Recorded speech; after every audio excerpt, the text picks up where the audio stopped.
Hi everyone. आशा करता हूँ आप लोग अच्छे से होंगे और अपना प्रिपरेशन यानी तैयारी कर रहे होंगे। तो आज हम लोग यहाँ पे SRFTI इंस्टीट्यूट के माध्यम से जो सैंपल पेपर दिया गया है सिलेबस को समझने के लिए उसको समझने का प्रयास करेंगे।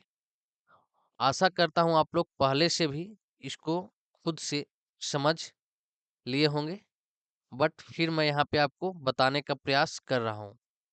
तो SRFTI के होम पेज पे जैसे ही आप जाएंगे तो वेबसाइट खुलेगी। वेबसाइट खुलने के बाद जो है यहाँ पे आपको एडमिशन 2026 वाली पेज दिखेगी। ठीक है, तो ये पेज दिखने के बाद जो है आपको जाना है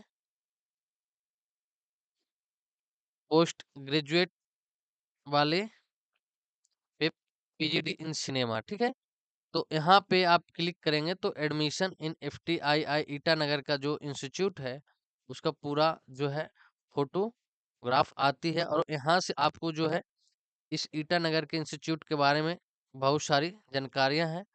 और इधर आप देखेंगे तो यहाँ पे आपको जो है documentary cinema, screen writing department, screen acting, ये सब आप चीज़ें को मिलेगी, और FTI ईटानगर का प्रोस्पेक्टस आपको मिलेगा।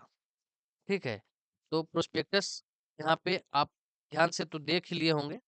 अब जो मैं सिलेबस समझने का बात कर रहा हूँ वो है यहाँ पे आपको दिया हुआ है कि सैंपल क्वेश्चन पेपर।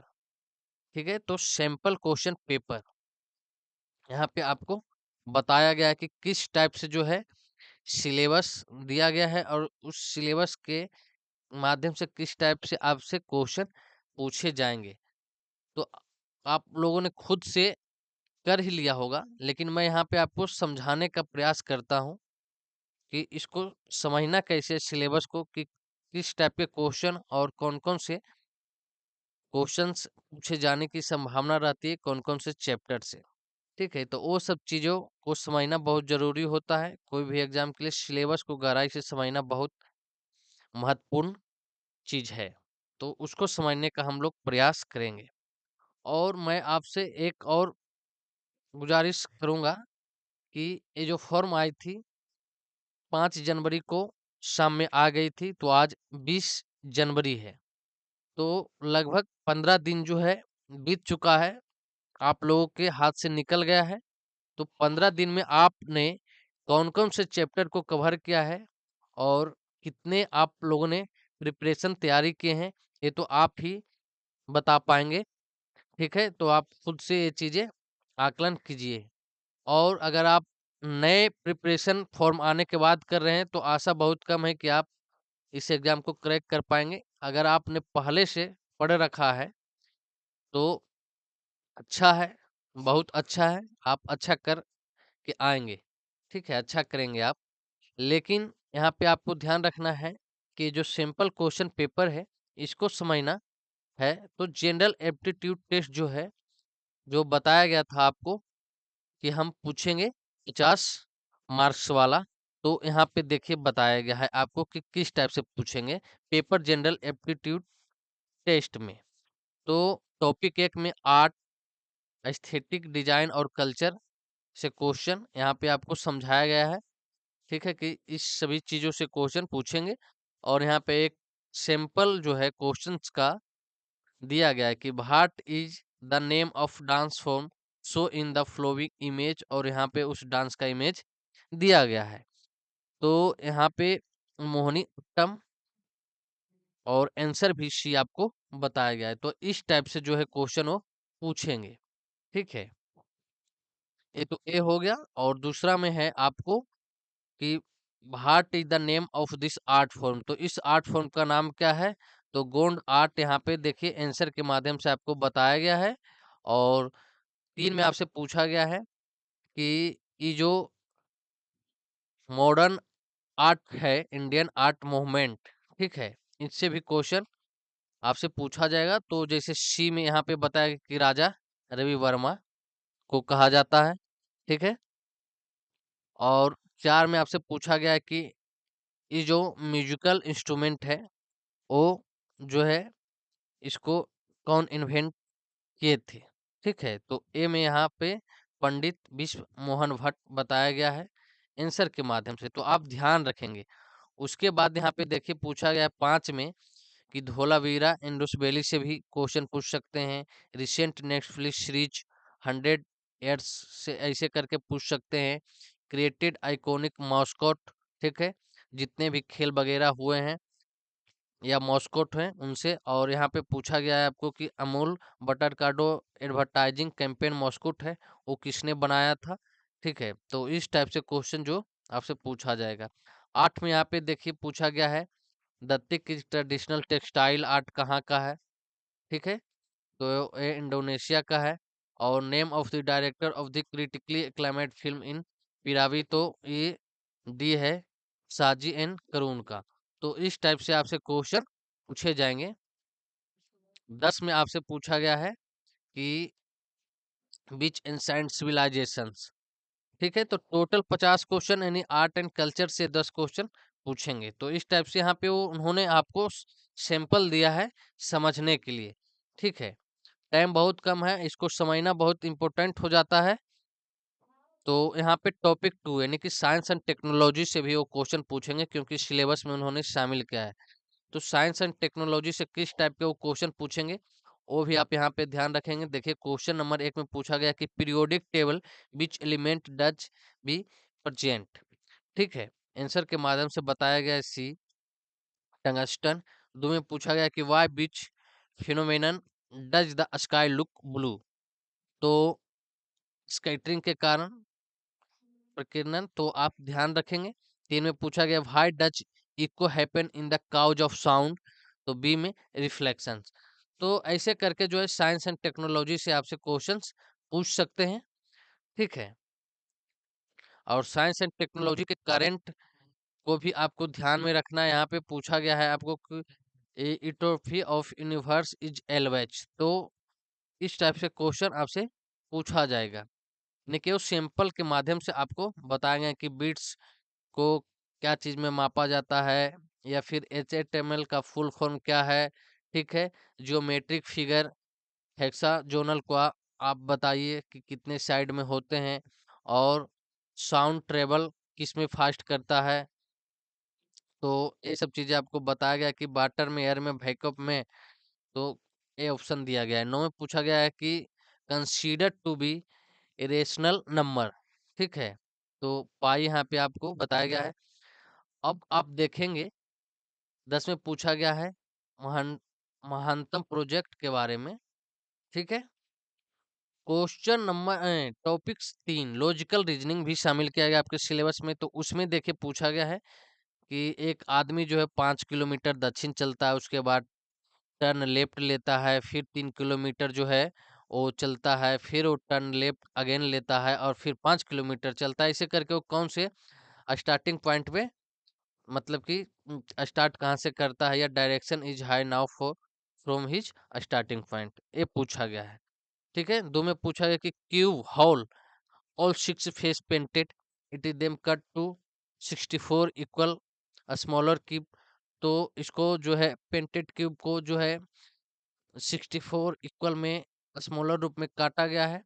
ठीक है, तो इस टाइप के रीजनिंग जो है आपसे पूछे जाएंगे, वो उन्होंने बताए हैं। ठीक है, संस्था ने। यहाँ पे 3 में पूछा गया है कि which day of the week will it 100 days from Monday, इस टाइप से पूछा गया है। चलिए, ये हम लोग ने रीजनिंग देख लिया, आप लोग खुद से देखेंगे। ठीक है, उतना क्या, उतना से ज्यादा आप लोग समझदार भी होंगे, क्योंकि आपने सिलेबस को अच्छे से अध्ययन किया होगा। 4 में पूछा गया है सोशल अवेयरनेस में। तो सोशल अवेयरनेस और सोशल एम्पैथी में पूछा गया कि which of the Rajya Sabha not united will which GDP primarily major in country. ठीक है, तो इन सबसे जो क्वेश्चंस पूछे जाने की संभावना है, इस टाइप की क्वेश्चन पूछे जाने की संभावना है। सोशल एम्पैथी क्या है, उसका प्राइमरी वैल्यू क्या है। ठीक है, ये सब पूछा गया है आपसे। और देखिए यहाँ पे पूछा गया है फिर आपको 5 में करंट अफेयर। तो करंट अफेयर्स में जैसे कि मार्च 2025 में protester in which country demand to resolution of monarchy तो ये हुआ था नेपाल, नेपाल में हुआ था। तो इस टाइप से आपको क्वेश्चन जो है पूछा गया है। तो ये तो आप कर लिए पेपर 1 का जनरल एप्टीट्यूड टेस्ट।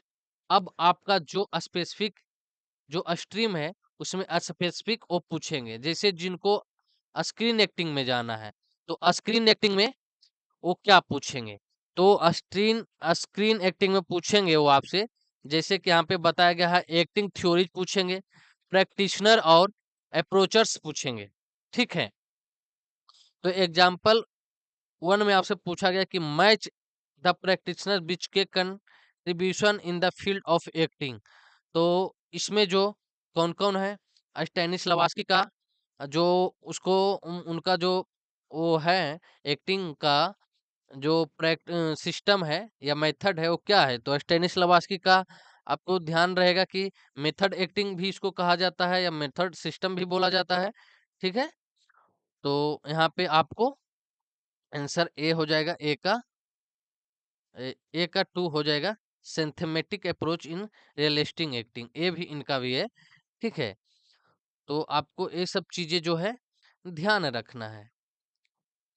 ली स्टारबर्ग है, बेनोट ब्रेच है, इन सब के बारे में जो एक कहने का मतलब है कि वो थिएटर प्रैक्टिशनर मेथड एक्टिंग के बारे में जो है मुख्य रूप से वो पूछेंगे।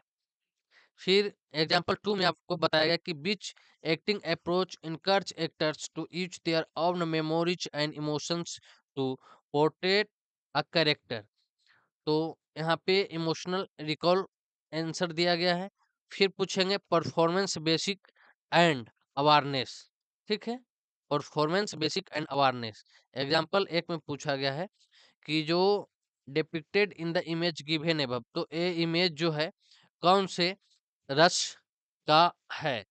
ठीक है, यानी कि शांत रस, हास्य रस, श्रृंगार रस, अवधूत रस। तो यहाँ पे सी दिया गया है हास्य रस, हास्य रस नहीं, सी में है श्रृंगार रस, तो श्रृंगार रस आपको ध्यान रखना है। तो ये सब चीजें जो है पूछने की उन्होंने बताया कि ये सब चीजें पूछेंगे।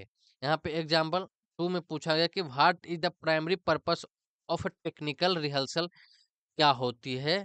तो टेक्निकल रिहर्सल में बहुत सारे एलिमेंट होते हैं, उनके परफॉर्मेंस इंटीग्रेट होता है, तो ये सब चीज के बारे में पूछा गया। फिर पूछा गया कि थिएटर, फिल्म और न्यू मीडिया एंड कंपोनेंटरी जो प्रैक्टिशनर हैं, प्रैक्टिसेस हैं, उसके बारे में। जैसे यहाँ पे आपसे पूछ गया कि भाई the challenge for actor working in new media format such as web series या डिजिटल प्लेटफॉर्म, तो maintain continuity across non linear shooting, shooting के बारे में यहाँ पे बताया गया है। ठीक है, फिर एग्जाम्पल नंबर 2 में पूछा गया है कथन और करनी से आपको, ठीक है, एसेशन और रीजन से, कथन और कारण से। तो कथन में पूछा गया है कि film acting demand more subtle expression than theatre acting, और कारण यानी कि रीजन में पूछा गया है कि the camera capture close up details of facial expression and the movements. तो आंसर ए यहाँ पे बताया गया है। तो कथन कारण का भी प्रैक्टिस क्वेश्चंस आप कर लेंगे। फिर यहाँ पे पूछा गया socio political and literary aspects concentrating acting. यहाँ पे पूछा गया कि which acting approach most directly encourage actors to reveal the socio economic forces shaping a character rather than personal जो है साइकोलॉजी के बारे में पूछा है। तो ये है बर्चिटेन अप्रोच। आंसर बताया गया है which aspects of the acting is most influenced by play literary structure. तो यहाँ पे कैरेक्टर डेवलपमेंट के बारे में बताया गया आंसर। तो इन टाइप को आपको ध्यान रखना है। ठीक है, तो ये तो एक्टिंग स्ट्रीम के बारे में मैंने आपको बताया, और आपका जो है बहुत सारा स्ट्रीम है। ठीक है, जैसे कि एक्टिंग हो गया, राइटिंग फॉर इडियम हो गया, स्क्रीन राइटिंग के लिए, डायरेक्शंस, स्क्रीन प्ले राइटिंग हुआ, प्रोड्यूसिंग हो गया, डॉक्यूमेंट्री सिनेमा हो गया। ठीक है, ये तो टोटल FTI ईटानगर में जो कोर्सेस होगी, ठीक है, ज़्यादातर उसी का है। और आपको और जो SRFTI के लिए फॉर्म भरेंगे, जिसमें बहुत सारे कोर्स जो है ईटानगर में नहीं है, SRFTI करवाती है, तो उसका भी जो है आपको सिंपल क्वेश्चन पेपर अपलोड करके बताया गया है, समझाया गया है। तो आपको तैयारी किस प्रकार से करनी है, जो आपका स्ट्रीम है, तो आप देख लेंगे कि क्वेश्चन का स्टैंडर्ड जो है, किस तरह का आने वाला है, किस प्रकार का स्टैंडर्ड आएगा आपके एग्ज़ाम में। वो समझना बहुत ज़रूरी हो जाती है, ठीक है? तो आप पढ़ते रहें, खुश रहें और सिलेबस को समझकर प्रैक्टिस करने का प्रयास करें।